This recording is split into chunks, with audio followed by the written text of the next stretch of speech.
Kuatkan tekad, kuatkan hati, negeri ini memanggilmu kawan. Belajar bergerak berbagi untuk negeri. Assalamualaikum warahmatullahi wabarakatuh. Ya, waalaikumsalam warahmatullahi wabarakatuh. Alhamdulillah pada pagi hari ini kita bisa melaksanakan apa yang menjadi rencana kita jauh-jauh hari, yaitu kita akan melakukan percakapan praobservasi sebelum kita observasi akademik di dalam kelas Bunda. Jadi sebelumnya kita akan melakukan percakapan praobservasi untuk memenuhi beberapa kriteria dalam observasi akademis nantinya. Tetapi sebelumnya kita sepakati dulu Bun ya, bahwa kita akan melakukan observasi akademis kira-kira kapan? Besok observasi di kelas Insya Allah ya. Insya Allah ya. Insya Allah kita coba ya. Tetapi pada hari ini ada beberapa mungkin yang perlu kita akan Bunda akan jawab. Ada beberapa pertanyaan. Tapi sebelumnya saya berterima kasih ya sudah bisa memberikan kesempatan hari ini. Terima kasih banget. Ini semata-mata untuk sharing ke depannya supaya mungkin nanti dalam pembelajaran kita di kelas akan menjadi lebih baik. Oke, kalau pembelajaran besok kira-kira apa Bunda? Apa mata pelajaran? Masalah siklus air ya, siklus IPAS ya. Di situ kan masuk ada siklus air kita ya. Dan ini kan kalau masih kurikulum 13 kan dibedakan. Kalau sekarang ini Kalau makanya dikatakan IPAS ya. Nah di situ kita akan menjelaskan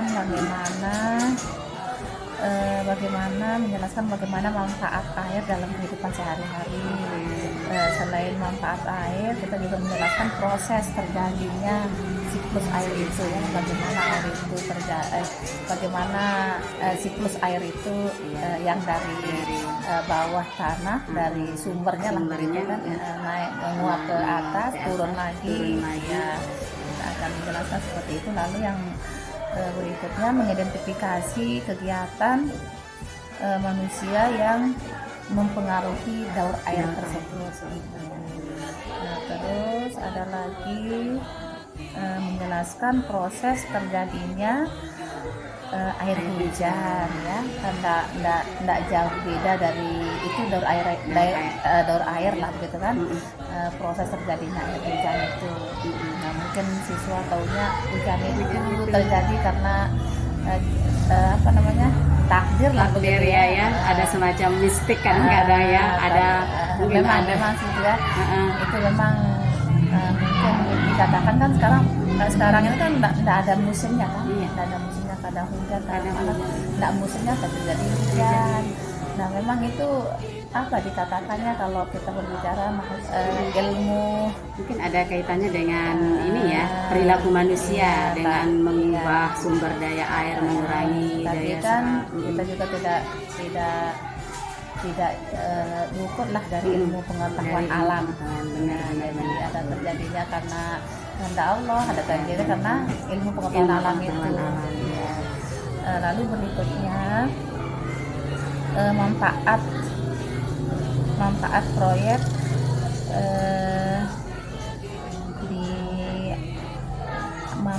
proyek siklus air dengan pengalaman belajar secara nyata, yakni merancang proyek menghasilkan sebuah produk nyata. Ya berarti nanti di dalam proses pembelajaran itu anak-anak mungkin ditugaskan membuat proyek tentang daur air pertama. Yang kedua bagaimana hujan itu terjadi lah gitu ya, secara ilmu IPAS-nya, ilmu IPA-nya gitu kan. Kalau ilmu di luar itu kan kita nggak tahu ya. Berarti nanti mungkin melalui proyek anak-anak bisa penanaman konsepnya akan lebih jelas ya. Oke.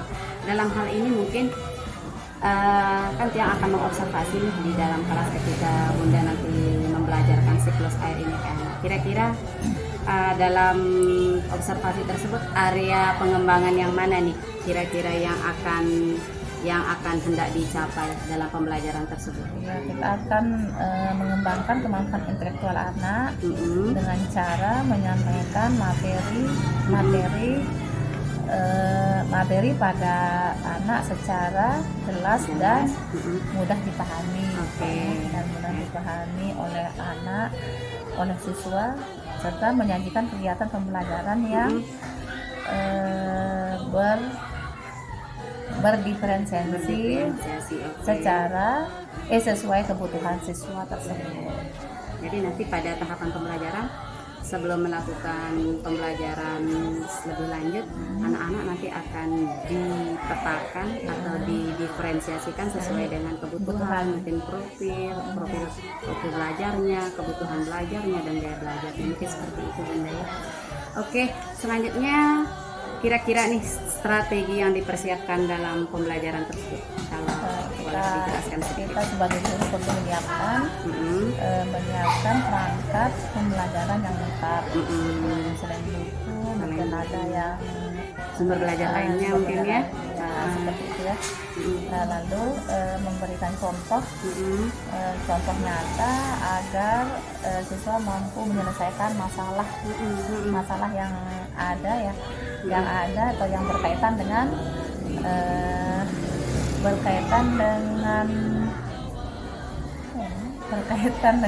materi yang pernah kita sampaikan tadi ya. Berarti lebih ke kontekstual mungkin ya.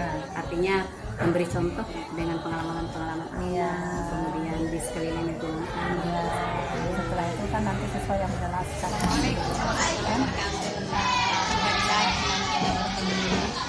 Sesuai kesepakatan observasi kemarin, ternyata hari ini baru kita bisa laksanakan observasi pembelajaran ya. Semoga Bunda dalam hal ini siap ya. Jadi nanti dari awal sampai akhir pembelajaran saya coba observasi mungkin hal-hal apa yang menjadi aspek strategi pembelajaran, kemudian pengamatan seperti apa. Ya, terima kasih.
dipapin blokir. Jadi untuk penyimpanan airnya itu berkurang. Nah kita di sini masih banyak lah ya tanah-tanah yang bisa menyerap air hujan yang turun lagi turun lagi itulah terjadinya siklus air. Nah di sini sebelum kita menjawab soal bagian halaman pertama, kita baca dulu materinya di halaman kedua. Nah di situ ada, coba kita perhatikan sama siklus air. Bareng-bareng kita taruh di tengah itunya ya, Pak, taruh di tengah. Biar teman-teman yang lain bisa lihat. Atau satu yang membaca boleh. Atau satu yang membaca boleh. Besar suaranya. Atau Ini siklus air nomor 1 kita bacain.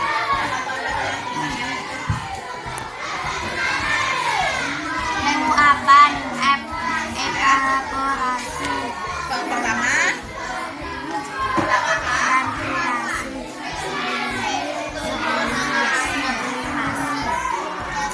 satu apa? penguapan Atau apa disebut apa? evaporasi Evaporasi.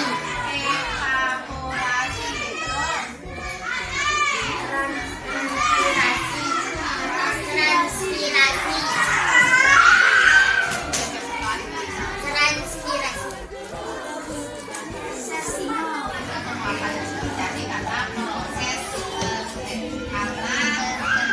karena panas matahari. Sekali lagi, penguapan itu terjadi karena panas matahari. Lalu yang kedua, tumbuhan juga mengalami penguapan disebut dengan transpirasi.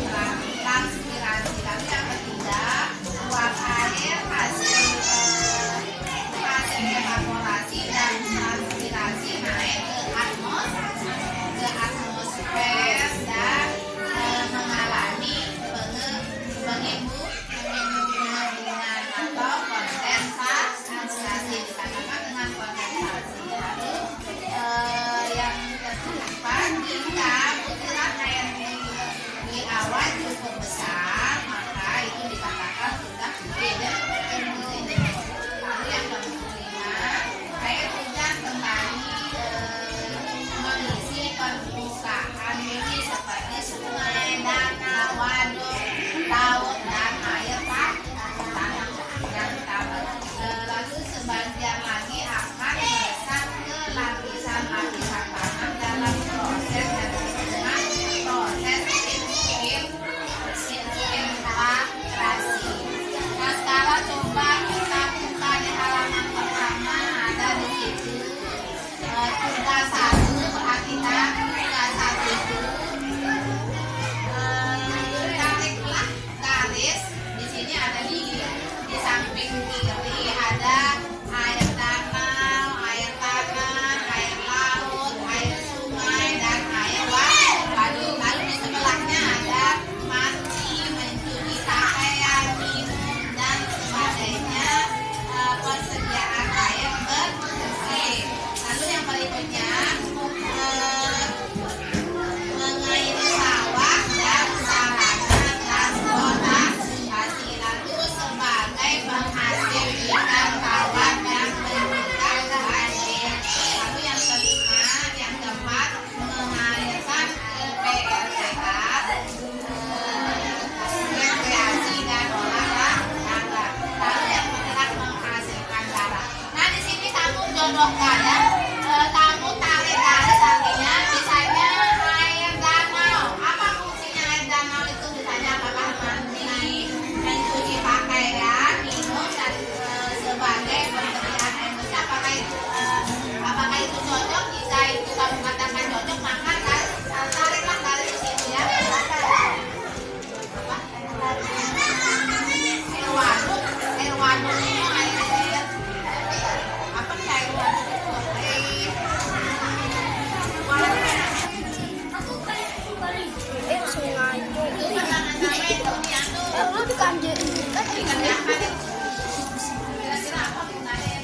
waduk digunakan air danau digunakan untuk apa?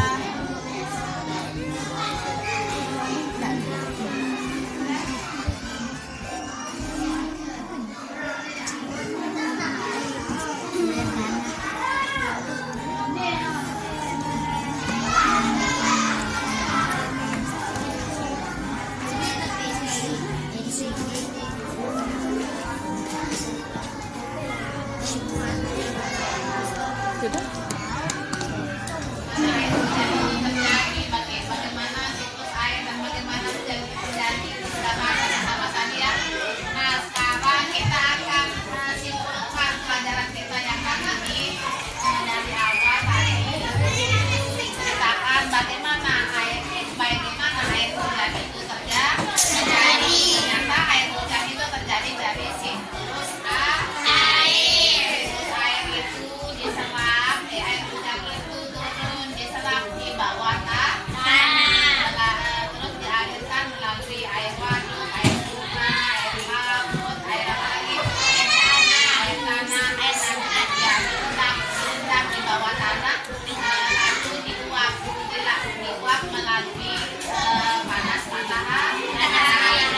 Nah di situ ada prosesnya lagi, ada prosesnya yang disebut dengan pertama tadi prosesnya tahapan-tahapannya itu adalah evaporasi. Evaporasi itu adalah penguapan. Lalu tahapan berikutnya ada dikatakan dengan transpirasi, yaitu penguapan pada tumbuhan. Lalu yang ketiga ada disebut dengan uap air berubah menjadi butiran air, yaitu butiran jumlahnya yang sangat banyak berkumpul membentuk awan. Membentuk awan jika uap air naik di tempat yang amat tinggi dan dingin, uap air dapat membentuk menjadi salju. Lalu di bawahnya ada yang ketiga itu adalah evaporasi, transpirasi naik ke atmosfer dan mengalami pengembunan. Lalu yang keempat adalah jika butiran di awan cukup besar, maka butiran dapat jatuh ke tanah. Peristiwa itu jatuhnya butiran air disebut resipirasi, yaitu butiran air yang sudah tersimpan di awan itu jatuh menguap ke atmosfer. Benar atau salah? Ada di materi itu, benar atau salah? Untuk menjawab soal-soal ini kita perlu baca materi di halaman 2. Nah semua jawabannya ada di situ. Jika benar maka tulis dalam kotak itu benar, jika salah maka tulis dalam kotak itu salah. Semua jawabannya ada di materi di halaman 2. Itu perlu kita baca. Kita jawab soalnya. Penutupannya. Oke, sekian. Oke, sekian untuk hari ini. Ntar sayang.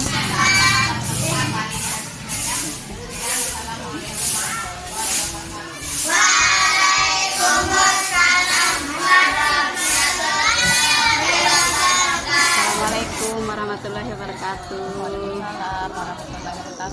Baik Bu Guru, akhirnya setelah observasi pembelajaran yang kemarin, kayaknya kita harus berbincang-bincang sedikit pengalaman yang kemarin seperti apa yang menarik, apa yang kurang, kemudian mungkin solusi apa yang ingin didapatkan, seperti itu. Kita hanya berbagi saja Bunda ya. Dari pembelajaran kemarin kira-kira area apa nih yang mesti harus dikembangkan lagi kita sebagai guru? Banyak kan? Banyak. Di antaranya mungkin pendalaman materi. Pendalaman materi keren. Ya, Terus bagi kita guru benar-benar. Namanya aja kita manusia ya, kadang walaupun pernah kita sampaikan di Berkali-kali malah ya. ada aja kan? Ada aja ya. Oke. Terus yang kedua, situasi kelas kita ya. Mungkin anak di sini, karena anak di sini belum begitu bisa menerima atau memahami lah apa sih itu siklus air ya, seperti karena materi yang kemarin. karena kita yang pendukungnya kurang ya, termasuk itu alat peraganya gitu ya, medianya yang bisa dilihat langsung sama anak gitu kan, sumber belajar yang beragam lah gitu ya. Ya, terus sumber belajarnya. Baik Bunda, hanya itu saja mungkin percakapan kita hari ini. Terima kasih. Masih banyak ya. Ya, semoga sebenarnya masih banyak ya. Iya. Keluh kesah kita. Keluh kesah kita, tapi next lah ya, karena tidak semuanya tidak berakhir sampai hari ini. Semoga kedepannya sebagai refleksi kita ya.